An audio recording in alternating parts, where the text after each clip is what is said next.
Here last fall, and I lined up some logs over there. I thought maybe I'd cut some up over the winter for something to do, but it was a little bit too cold and miserable, so I never did. So anyway, I'm just going to give you a walk around of some of the features of the, let's call it the Moby T10,000. Moby for mobile, T for I don't know, and 10,000, that's probably about what I spent on it. So I'll walk you around, show you. Alright, so first off, we have the sawmill. This is a Range Road 22-inch sawmill. So this is built on a mobile trailer. I got my first log up there. A little bit more about that after.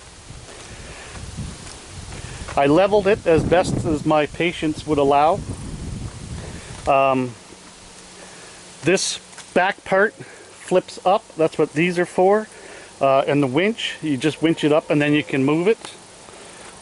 So that's why that's there. These will obviously flip down when you're using the sawmill if you have to go past that part.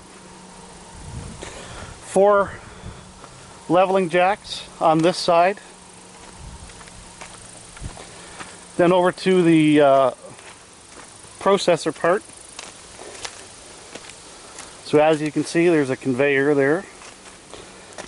You would just roll the logs up onto the lift arm, lift it up onto the conveyor, then a series of drive rollers with teeth on it, right there.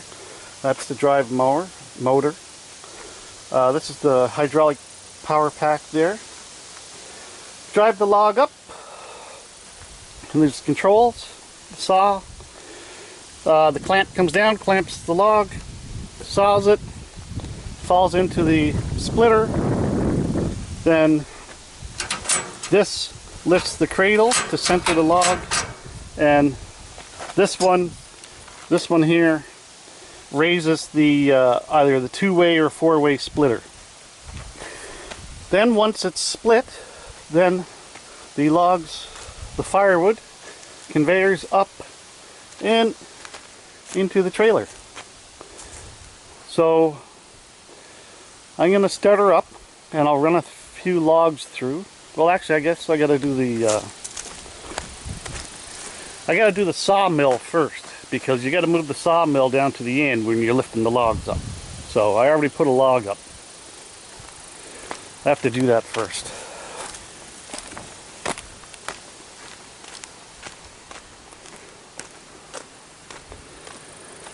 Alright, so I'll start that up and see how that goes.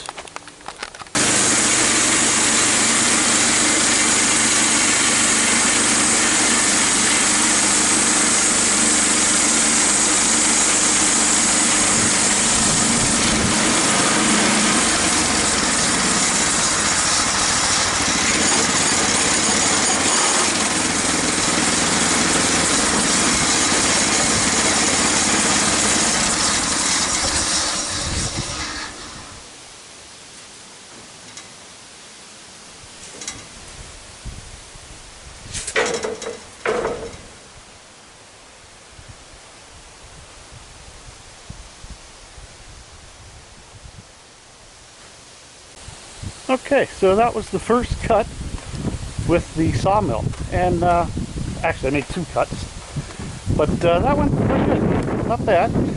And a little about this log. I got this log from the bottom of the lake, so it's pretty old. I was hoping it'd have a little bit more, you know, grain to it, but we'll see when we get cutting it some more. They used to float the logs down the Salmon River into the sawmill years and years ago, and then some would get away and make their way down to the mouth of the lake and then beach themselves or sit on the bottom of the lake. That's where I got that one. Alright, so I didn't mention this, but I'm in the process of making a sawdust trough that will run the length of this, because that's the chute for the sawdust. And then once you gather the sawdust, in the trough, you'll sweep it over into the cradle here, where I'll make a jig that'll push press it into fire logs. So you'll be able to use the sawdust. So that's the sawmill for now. We'll try the processor and see how that works today.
So a couple things I got to do. I got to put some, I think I'll put some tabs on these so they'll catch the wood better. That, and then I think I'll make this cradle. Yeah, I think I'll rearrange this cradle.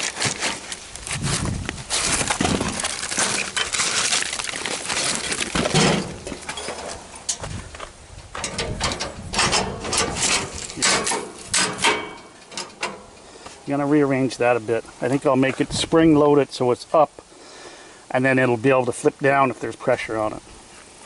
Other than that, and I think the rollers, I wanted a conveyor belt, but I couldn't find one. I might work on that, but that seemed to work all right.